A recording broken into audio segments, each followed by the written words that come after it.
자, 오늘 주신 하나님 말씀은 아모스서 7장 7절부터 8절까지의 말씀입니다. 우리 새로 오신 분들 위해서 우리 주보 안에 있는 하늘색 설교 개요를 참고로 보시고 우리 같이 다 함께 말씀을 나누겠습니다. 또 내게 보이신 것이 이러하니라. 다림줄을 띄우고 싸운 다음 곁에 주께서 손에 다림줄을 잡고 서셨더니 내게 이르시되 아모스야 내가 무엇을 보느냐. 내가 대답하되 다림줄을 내 백성 이스라엘 가운데 베풀고 다시는 용서치 아니하리니. 아멘. 자, 오늘 이 말씀을 통해서 큰 은혜가 함께 하실 줄로 믿습니다. 오늘은 상처받지 않는 삶이라는 제목으로 말씀을 나누겠습니다. 우리 은혜와 자유를 이제 2박 3일 동안 하는데 이 상처받지 않는 삶, 이 말씀이 얼마나 우리에게 중요한지 모르겠습니다. 제가 상처에 대한 말씀을 나눌 때 꼭 하는 재미있는 이야기가 있습니다. 부부가 살다 보면 참 상처를 많이 받게 되는데 서로의 그 오해에서 많이 상처가 되죠. 그 어떤 부부가 이제 살다가 남편이 한쪽 눈이 안 보인다는 것을 이제 알게 되었어요. 그래가지고 아내가 남편한테 당신 왜 처음부터 나에게 결혼할 때 한쪽 눈 안 보인다고 말을 했어야 될 거 아니냐. 그랬더니 이 남편이 무슨 소리냐. 나는 분명히 당신에게 말했다. 뭐라고 언제 말했냐 했더니 당신 처음 만났을 때 내가 한눈에 반했다고 얘기했다. 한눈에 반했다고.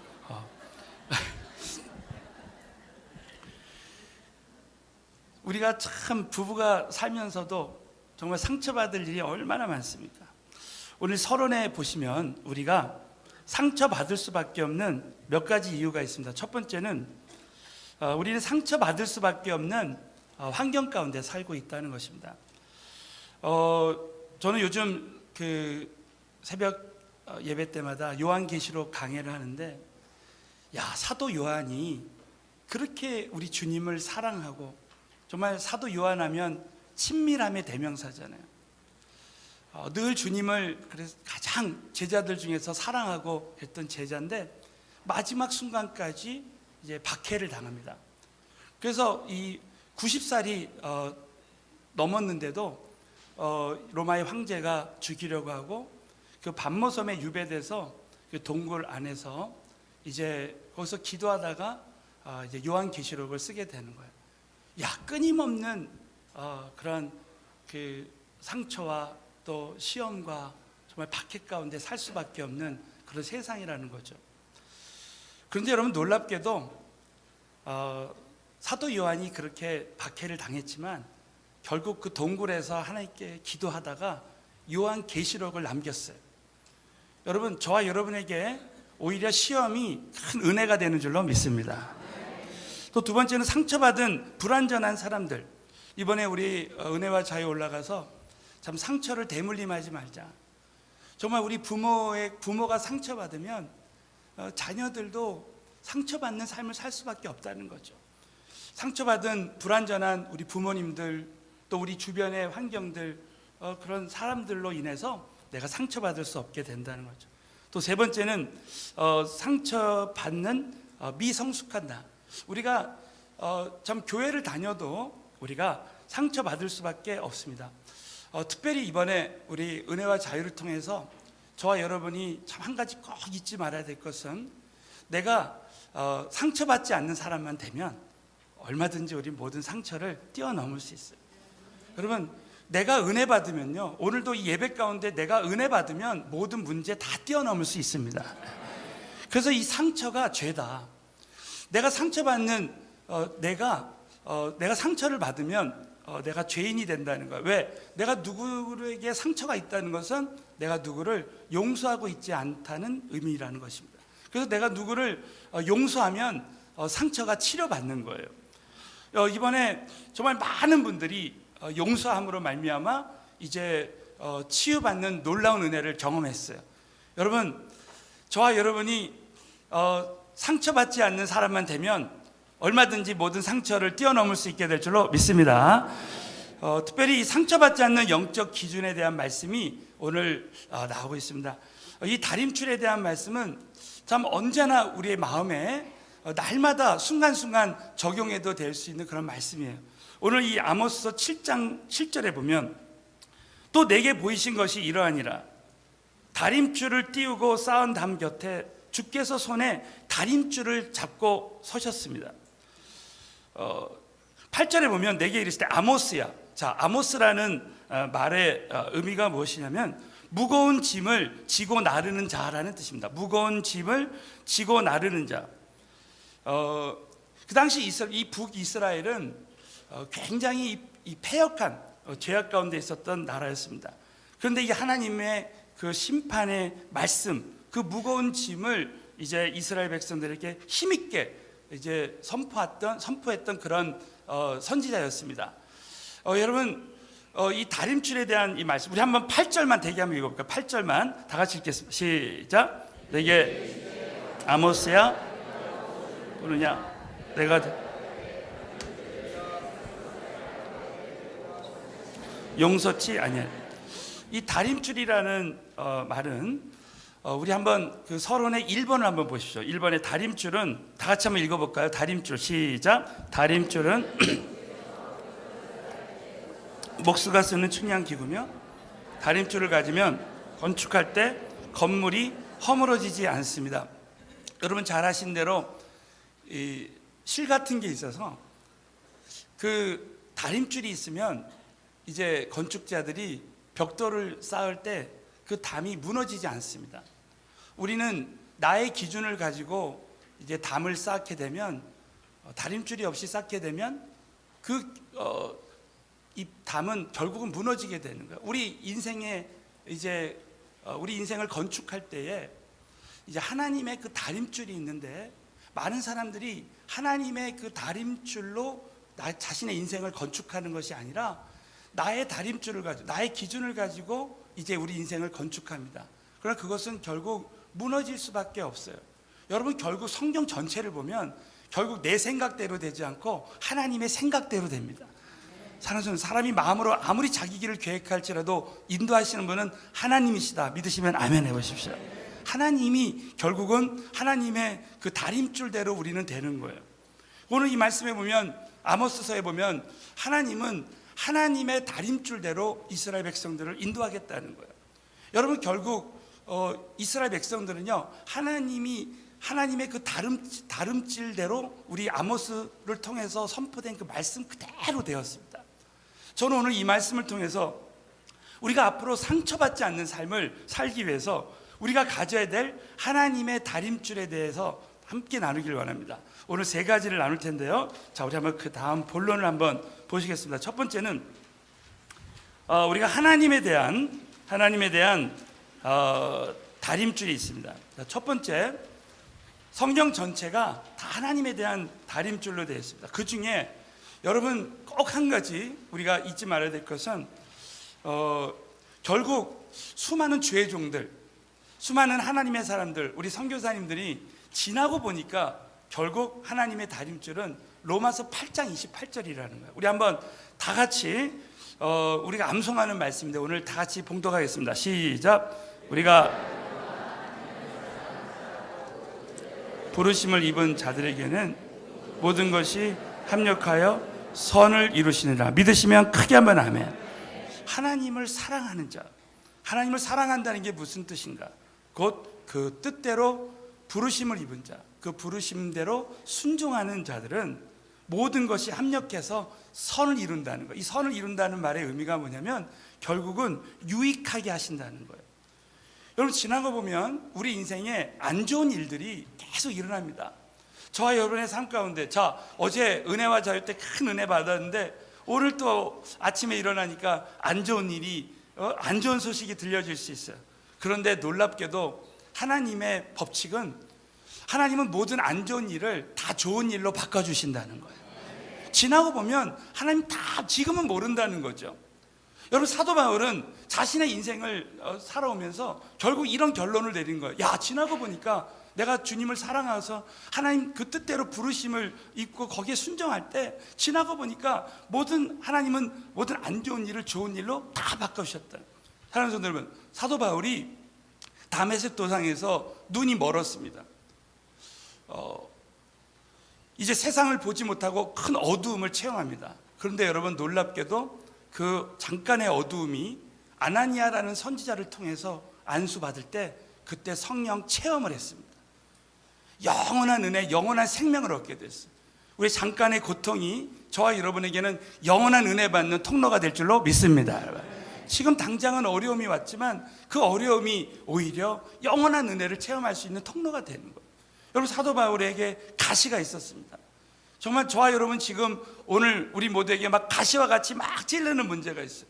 근데 여러분, 그 가시가 오히려 사도 바울을 겸손하게 하고 그리스도의 능력이 머물게 되는 통로가 되었어요. 사랑하는 성도 여러분, 저와 여러분을 지금 찔르는 가시와 같은 문제가 우리에게는 겸손의 도구가 되고 그리스도의 능력의 원천이 될 줄로 믿습니다. 사도 바울이 유라굴라 강풍을 만나요. 그래가지고 여러분 잘 아시는 사도행전 27장에 이제 멜리데 섬에 276명이 표류하게 됩니다. 3개월 동안 그 험난한 여정 가운데 놀랍게도 우리 하나님은 276명이 다 구원받게 하시고 결국 사도 바울이 로마를 복음하는데 동역자로 쓰시는 거예요. 정말 그런 일이 있을 줄 누가 알았습니까? 사랑하는 성도 여러분, 저와 여러분의 삶 가운데 안 좋은 일이 일어나도 하나님은 좋은 일로 바꿔주실 줄로 믿습니다. 여러분, 사도 바울에게 깡패와 같은 사람들이 있었어요. 근데 여러분, 그 깡패와 같은 그 사람들을 통해서 사도 바울이 안주하지 않고 계속 지역을 옮겨 다니면서 교회를 세웠습니다. 만약에 사도 바울이 깡패가 없었다면 바로 그 지역에 안주하고 살았을 거예요. 그러나 그것을 통해서 데살로니가로 고린도로 계속 이동해서 정말 하나님의 뜻을 이루는 사람이 되었습니다.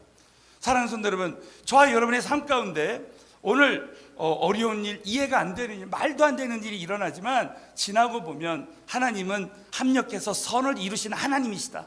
이 다림줄만 딱 하나 갖고 있어도요, 저와 여러분 어떤 안 좋은 일이 일어나도 승리할 수 있게 될 줄로 믿습니다. 여러분, 그래서 성경 전체 말씀이 다 하나님의 다림줄이에요. 여러분, 이걸 꼭 믿고 하나님의 다림줄을 근거로 우리가 신앙생활 할 때 상처받지 않는 삶을 살게 됩니다. 그래서 우리는 하나님의 통치권을 인정하는 삶을 살 수밖에 없습니다. 자, 우리가 잘 아신 잠언 3장 5절 6절을 다 같이 봉독합니다. 시작. 너는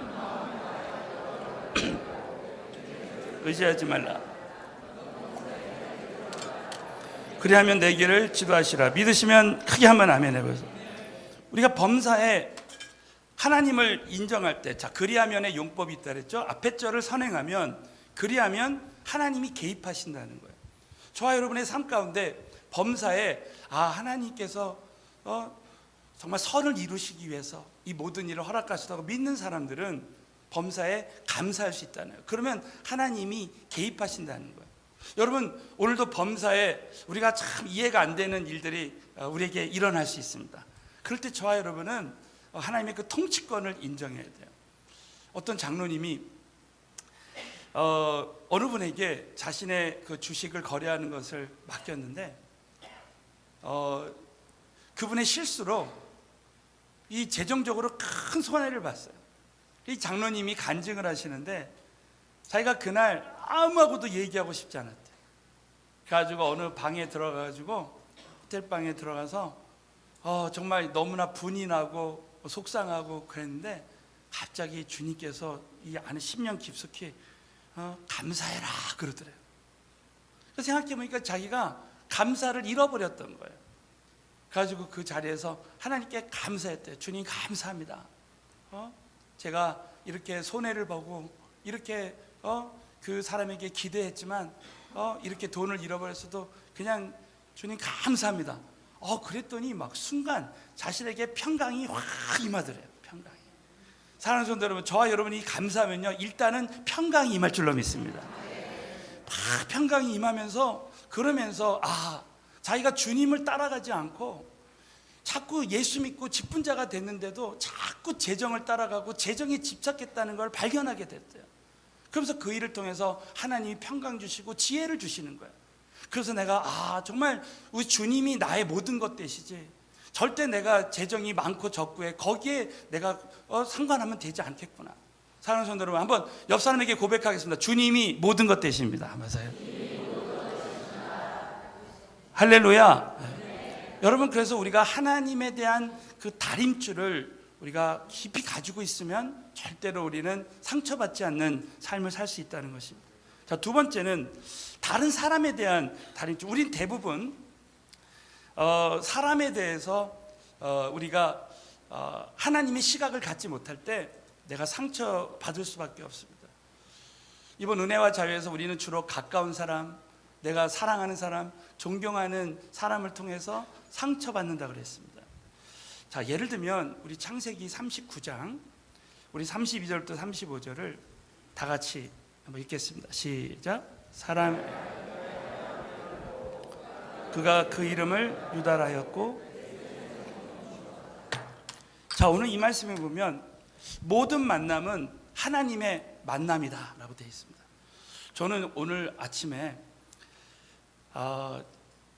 연천에 있는 우리 은혜수양관에서 막 이제 차를 타고 이렇게 오는데 이 말씀을 묵상하면서 정말 모든 만남은 하나님의 만남인데, 갑자기 그 가수 김건모가 그 한 노래 있잖아요.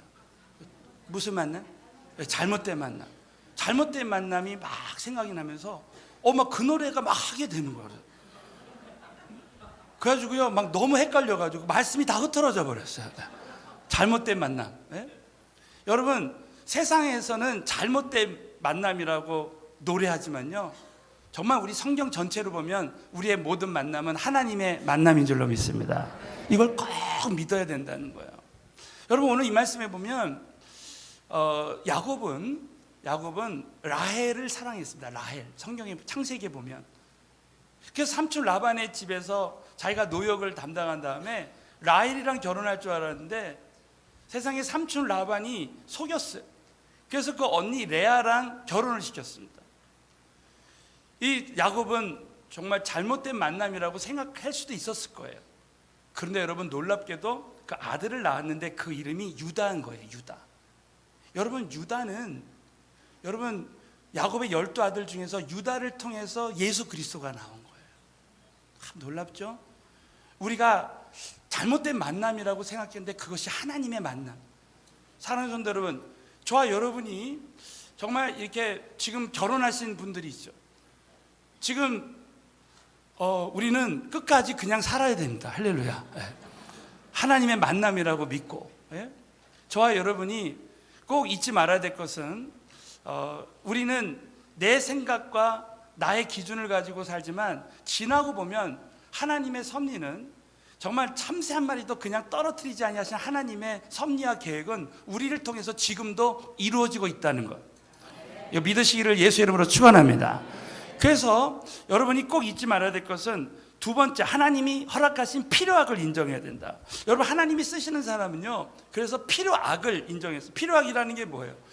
지금은 당장은 악으로 보이지만 지나고 보면 나를 위해서 하나님 나를 사랑하시기 때문에 이 모든 것을 허락하셨다는 거죠. 자, 여러분, 이 사무엘하 16장에 보면 이런 사건이 나와요.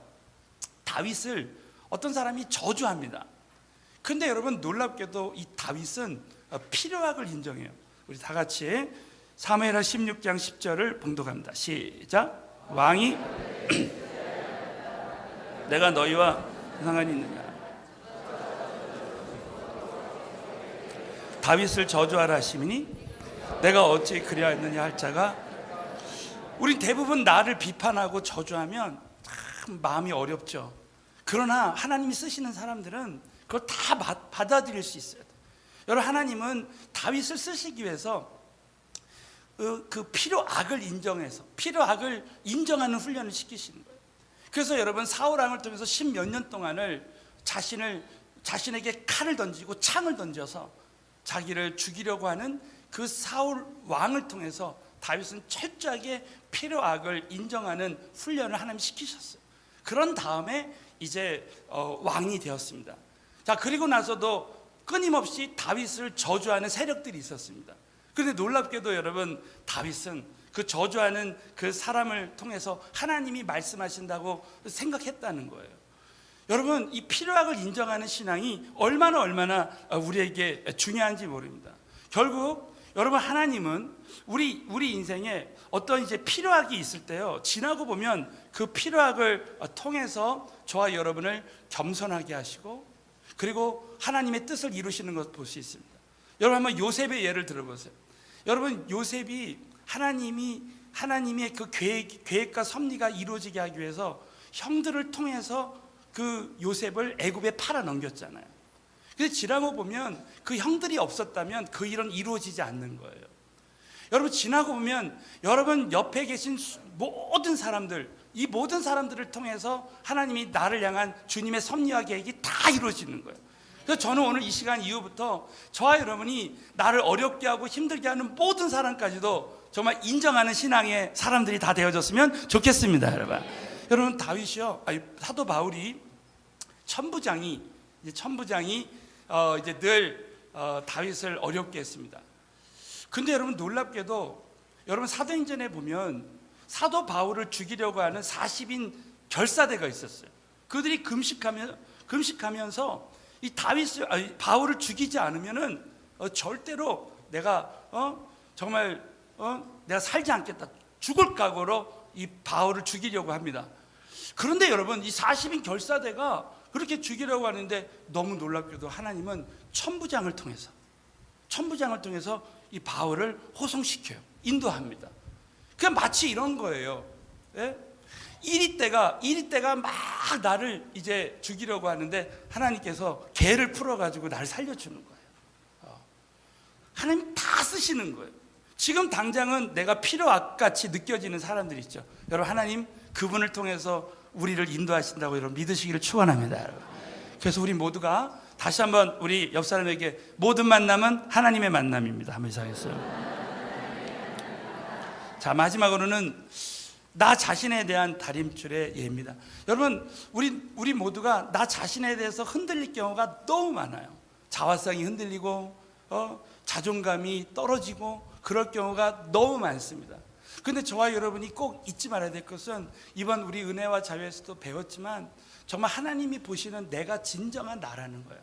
자, 여러분 꼭 잊지 말아야 될 거 한 가지는, 나 자신이 이 세상의 영적인 주인공이다. 이걸 꼭 믿어야 된다. 자, 그 말씀의 예가 이사야서 43장 4절입니다. 다 같이 봉독합니다. 시작. 내가 너를 사랑하였은즉 내가 사람들을 주어 너를 바꾸며 백성들로 내 생명을 대신한 일이 되었습니다. 오늘 이 말씀에 보면 내가 너를 보배롭고 존귀 여긴다는 거예요. 사랑하는 성도 여러분, 여기 계신 모든 한 사람 한 사람을 하나님이 보배롭고 존귀하게 여기는 줄로 믿습니다. 특별히 내가 사람들을 주어서 너를 바꾸며, 얼마나 사랑하면 사람들을 주어 너를 바꾸고 백성들로 내 생명을 대신할 정도로 그렇게 하나님이 우리 한 사람을 사랑하시는 거예요. 뿐만 아니죠.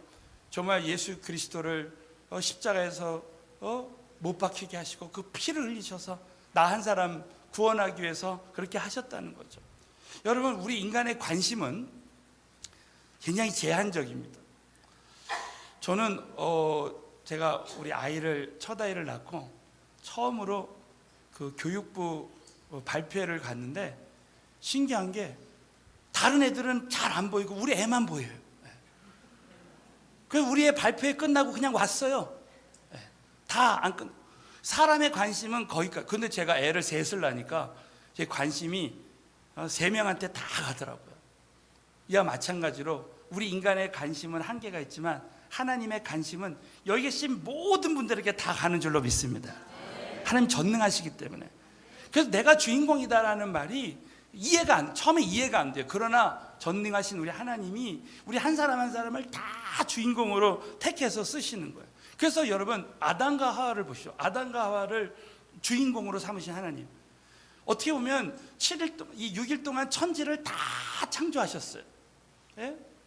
그런데 그것은 결국 아담과 하와를 위해서 창조하셨다고 볼 수 있는 거예요. 저와 여러분을 위해서 이 세상이 존재하는 줄로 믿습니다. 이걸 꼭 믿어야 돼요. 그리고 이 교회도, 여러분, 이 은혜교회도, 서울은혜교회도 하나님 나를 위해서 이곳에 세워주시고 나를 위해서 내가 정말 영원한 상 받게 하기 위해서 이 교회를 허락하셨다고 믿는 사람들은요, 진짜 주인공으로 쓰임 받을 수 있게 될 줄로 믿습니다. 그래서 우리는 내 자신이 주인. 그래서 여러분 회사에 가서도 저는 우리 청년들한테 하는 이야기가 있습니다. 우리 청년들이 어느 회사에 가든지 내가 신입사원으로 들어가도 내가 주인의식을 가져요. 주인의식을 가지고 내가 이 회사의 주인공이다 생각하면요, 하나님 그런 사람을 하나님이 이제 다음 세대 계승자로 세워주시는 거예요. 제가 일전에도 말씀드렸지만 그 강철한 카네기가 그 다음 후계자를 세울 때 프린스턴이나 하버드대에 나온 그런 사람을 세운 것이 아니라 정말 그 신입사원 때부터 자신의 일에 최선을 다한 그 사람을 탁 택해서 쓰셨다는 거죠.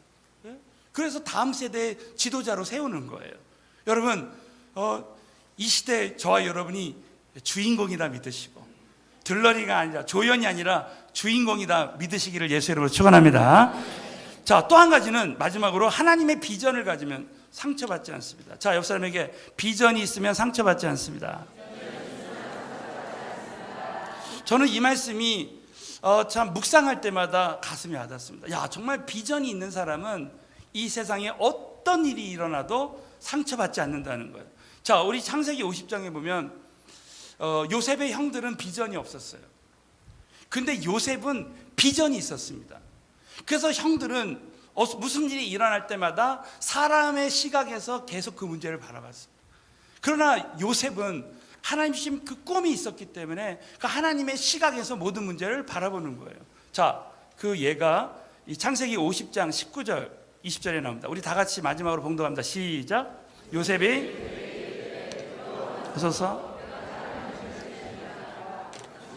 나를 헤아려 하였으나 하나님은 그것을 선으로 바꾸사 오늘과 같이 만민의 생명을 구원하게 하시라. 자, 이 말씀은 형들이 요셉을 팔았는데 결국은 요셉이 총리가 되고 그 앞에 형들은 지금 두려워합니다. 오늘 이 창세기 50장 19절에 보면 형들에게 두려워 마소서, 내가 하나님을 대신하리까 합니다. 여러분, 요셉의 형들은 야곱이 요셉을 더 사랑했어요. 그랬을 때 하나님의 관점에서 보지 않았기 때문에 비교의식을 가지고 요셉을 질투하고 그랬습니다. 결국 하나님의 시각에서 어떤 문제를 바라보지 않으면 우린 인간적인 방법과 이제 인간적인 삶을 살게 되는 거예요. 그래서 이 요셉을 애굽에 팔아넘겼습니다. 또 지금 이제 요셉이 총리가 됐는데 당장 죽을 것만 걱정하는 거예요. 그 마음에 큰 두려움이 있어요. 만약에 형들에게 하나님 주신 비전이 있었으면 하나님 요셉을 이렇게 세우셨구나 하면서 요셉과 하나님의 그 언약에 대한 말씀을 나눴을 것입니다. 여러분, 비전 없이 살면 우리는 이 땅에서 무슨 일을 당해도 우리는 사람의 시각에서 문제를 바라볼 수밖에 없어요. 그런데 한번 요셉을 보시죠. 요셉은 자 20절, 여러분 20절을 보시면 당신들은 나를 헤아려 하였지만 하나님은 그것을 선으로 바꾸시고 오늘날과 같이 만민의 생명, 정말 그 애굽 땅에 있는 이스라엘 백성들을 구원하기 위한 하나님의 그 계획과 섭리를 다 믿었기 때문에 요셉은 흔들리지 않고 절대 상처받지 않았습니다. 결국 하나님 비전 때문에 나에게 이런 모든 일을 허락하. 저와 여러분이 지금 우리 인생을 살아가면서요, 때로는 나를 힘들게 하고 어렵게 하는 사람들이 있을 수 있어요. 그러나 하나님이 비전을 이루는 과정에서 나에게 이 모든 사람들을 허락하셨구나 딱 믿는 사람들은요, 절대 상처받지 않게 될 줄로 믿습니다. 여러분, 제가 들은 그 간증 중에 패트 쇼프넷이라는 그 목사님이 계신데, 이 목사님은 이제 어느 나라에 선교를 가기 전에 이제 공항에 갔는데 공항에서 테러를 당한 거예요. 그 어떤 괴한이 공항에 시한폭탄을 설치를 해놨어요. 그래가지고 그 폭탄이 터져가지고 이 목사님이 이제 의식을 완전히 잃어버렸습니다. 의식을 잃었는데 이제 딱 깨우고 보니까 오른쪽 발이 사라진 거예요. 그 얼마나 정말 큰 상처가 됐겠습니까? 근데 이 목사님이 순간 하나님께 그냥 감사해요. 정말 하나님께서 지금까지 살아계셔서 나의 삶 가운데 역사하셨는데 정말 처음에는 실망되고 좌절됐지만 하나님께 감사했습니다. 근데 놀랍게도요, 하나님께 감사하니까 이 목사님이 정말 생각지도 않은 일이 일어나는 거예요. 정말 전 세계 기독교계에서 이분이 오른발을 테러로 잃어버렸는데 하나님께 감사할 때 이분에게 수많은 나라에서 집회를 요청합니다. 결국 이분의 고백이 있어요. 이분이 뭐라고 말씀하시냐면, 나는 하나님을 원망하지 않습니다. 우리 하나님께서 모든 것을 주관하시며 모든 일을 우리의 유익을 위해서 선처해 주시는 하나님이십니다. 하나님께서는 분명히 나를 위해서 기적과 같은 큰 계획을 가지고 계셨습니다. 이제는 압니다. 하나님은 그 사고 이후에 나에게 큰 목회와 선교의 그 기적을 체험하게 하셨습니다. 지금 저는 수백만 명의 사람들에게 복음을 전하게 되었습니다. 나는 그 폭발의 희생자가 아니라 그 덕을 본 사람입니다. 여러분, 이 고백이 저와 여러분의 고백이 되어졌으면 좋겠습니다. 이 목사님 비전이 있었기 때문에 모든 이 문제의 그 관점을 그 하나님의 비전의 그 시각으로 보았기 때문에 절대 무너지지 않고 상처받지 않았습니다. 사랑하는 성도 여러분, 저와 여러분이 일평생 상처받을 수밖에 없는 그런 환경과 그런 사람들을 만나게 됩니다. 오늘 주신 이 말씀대로 하나님의 다림줄을 가지고 모든 상처를 뛰어넘는 사람들 되시기를 예수의 이름으로 축원합니다.